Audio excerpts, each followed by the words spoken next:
And I know Tom McClintock for years was that same person. Chuck DeVore is from the same mold, someone who believes in things first and is a civil servant second. Let's give it up for the great Chuck DeVore. Thank you, Tom. I try to help our hosts keep to their time limit, so I'm going to keep my little timer right here so I don't speak to you for 3 hours like I'd like to. You laugh. It's great to be here tonight. I am Chuck DeVore, and I am running against Barbara Boxer.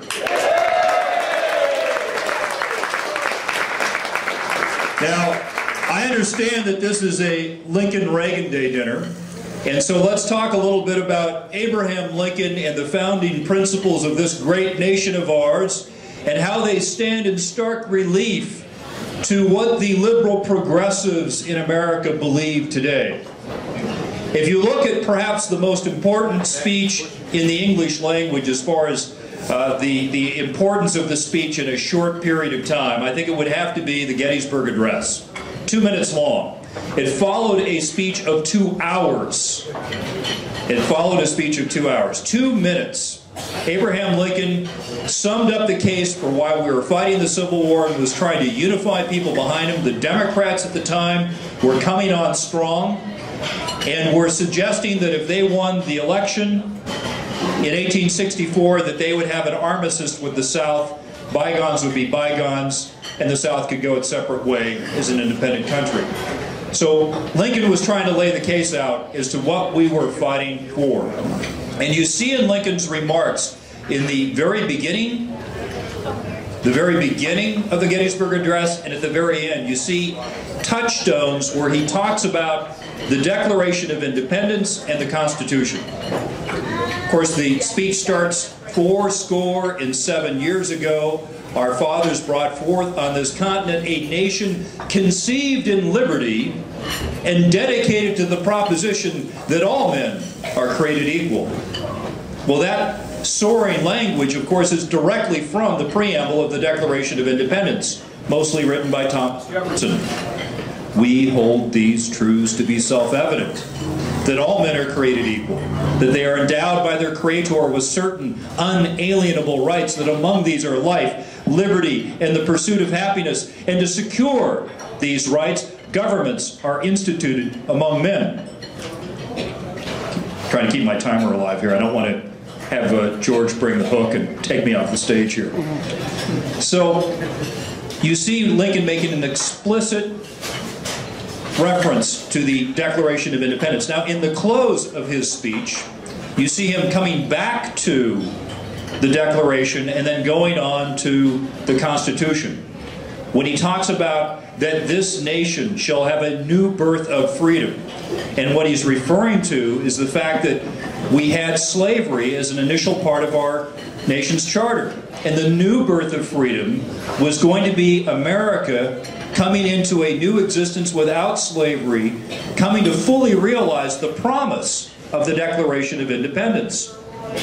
And then he says, in evoking the language of the Constitution, that government of the people, by the people, for the people, shall not perish from the earth. Well, that language is evocative of the preamble of the Constitution, which begins, we the people. So you see what Lincoln was doing in that very famous 2-minute speech was, I think, really summarizing what was at stake at the war and what America is all about. We're all about freedom and the fact that our government exists to secure our rights. What kinds of rights? God-given rights. They're not rights that your government can give or take away. You are born with them. You are born with those rights. Now, why is it important and how do we place it into context with what's going on today with Nancy Pelosi and Harry Reid and Barbara Boxer and President Barack Obama? Well, all of these Democrats would describe themselves as progressive liberals. And we have seen progressivism in America for quite some time now. It goes back to the 1880s, really out of Princeton, where Woodrow Wilson was the president of Princeton University. And a lot of professors there studied in Germany, learning philosophy, political philosophy in Germany, learning about people like Hegel and what he thought.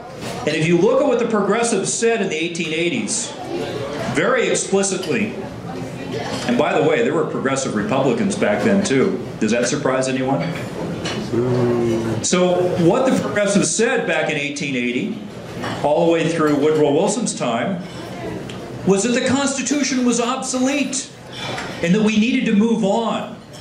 Because to have a Constitution that was written in the 1780s held America back from the kind of progress that it needed to have to be more like those enlightened European nations. And further, they thought that it would stand as a roadblock to the kind of bureaucracies and enlightened government that they thought we needed as a nation. Now, this form of government was described as the administrative state. And these theorists thought that what we needed to have, instead of three branches with the legislative, executive, and judicial, and further divided between federal and state, which the founders did when James Madison largely wrote the Constitution. The founders did that because their view of history showed that all republics and the Greek city-state democracies, they all fell. And they all fell and turned into tyrannies because of the concentration of power that occurred in all of them.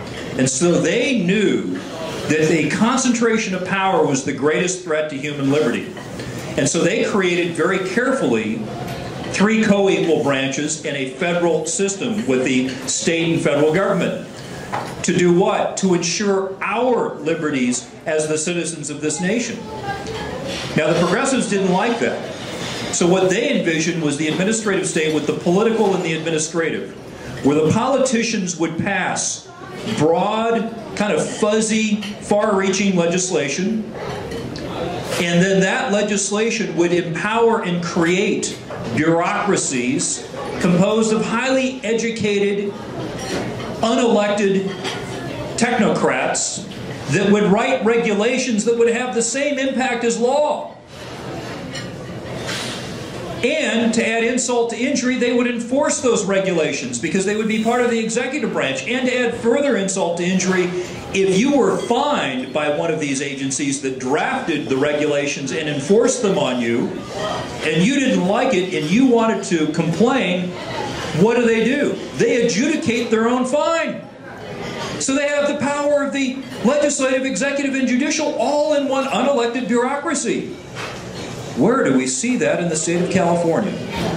Can you say the California Air Resources Board?